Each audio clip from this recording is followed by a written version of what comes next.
We've graphed quadratic equations from vertex form, but you can also graph from standard form. That's an equation that's written in the form ax squared plus bx plus c.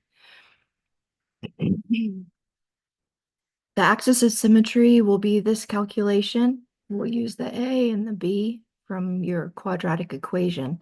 And then once you have the x part of the vertex, you get that from the axis of symmetry. We'll calculate the y part so that you can get the vertex.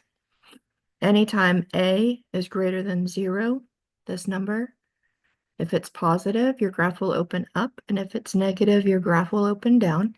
And you can get another point anytime you put 0 here for x, and also here for x, you get y equals c, x equals 0. Oops. Well,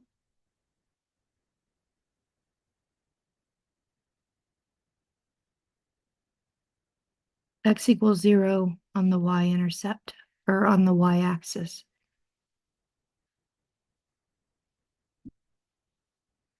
So if you choose that x is equal to 0 and calculate, you'll get the y-intercept.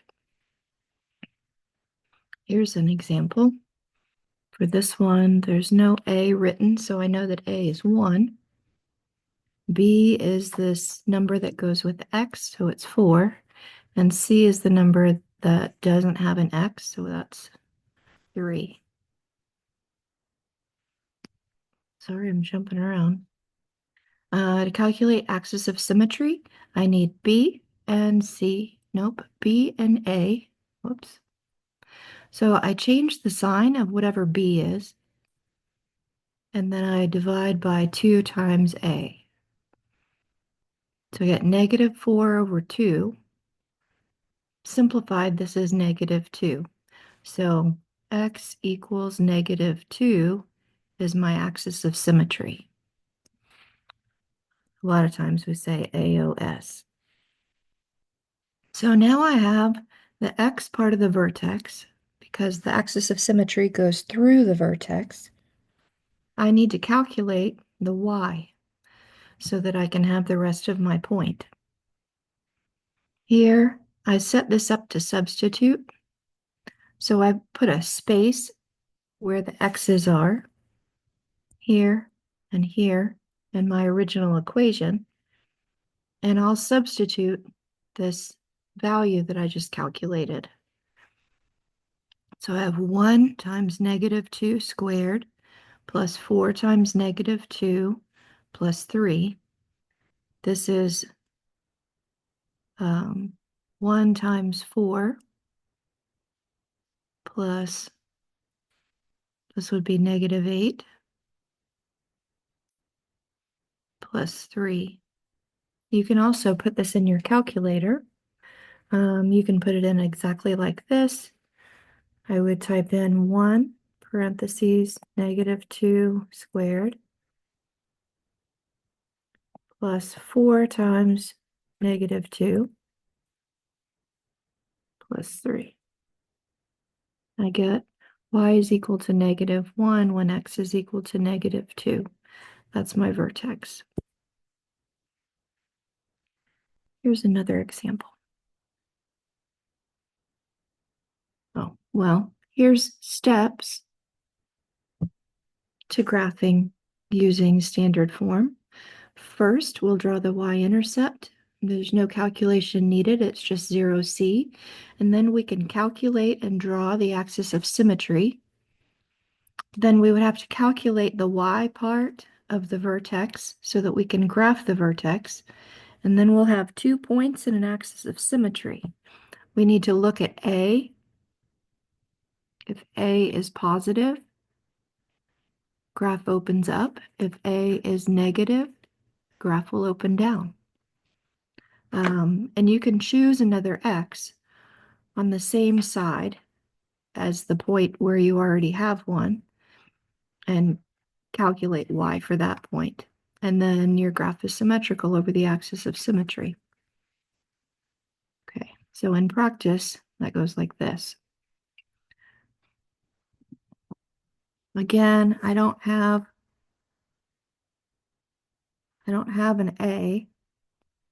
So A is 1, B is 2, C is 2. So my y-intercept is 0, C. It'll be 0, 2. My axis of symmetry, I will calculate. It's x equals opposite of B divided by 2A, which is negative 2 over 2. That'll be negative 1. It's x equals negative 1. It's the equation of a line. We can draw the y-intercept here, 0, 2. We can draw the axis of symmetry, x equals negative 1. It's a line that goes here. Because A is positive 1, my graph will open up. To find the vertex, I know that my x will be negative 1. I just don't know the y yet.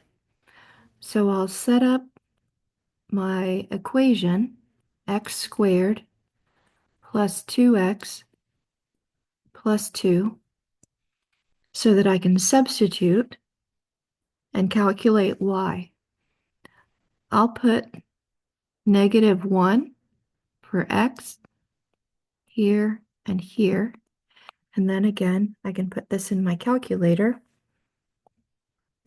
Negative 1 squared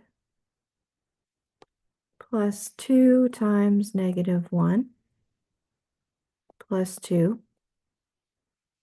So y will be 1 when x is negative 1.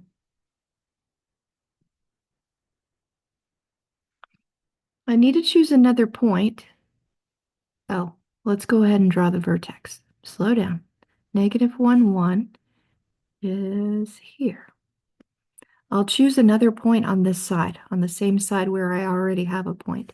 So let's choose x equals 1. That will give me a point. And really, you can choose any point over here. I could choose x equals 2. I could choose x equals negative a half.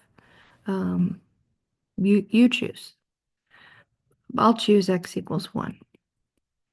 So then I set my equation up to substitute. Same original equation. Just take the x's out and put spaces to substitute. And I'll substitute 1 where the x's go.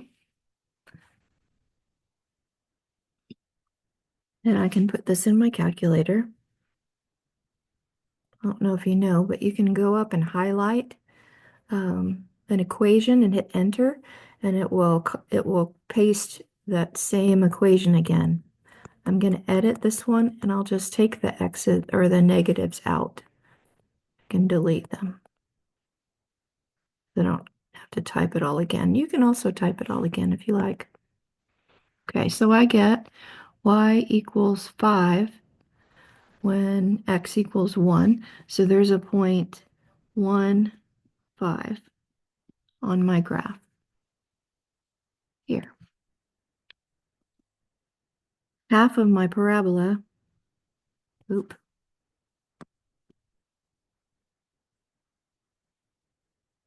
looks like this. And it's symmetrical, mirrored over the axis of symmetry. So I can put another point here and another point there and draw the rest of my curve in. The domain for this graph is negative infinity to infinity. And I use k to find the range. Here is my minimum.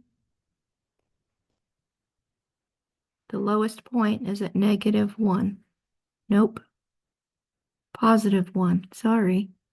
So my range will be from 1 to infinity, since my graph opens up.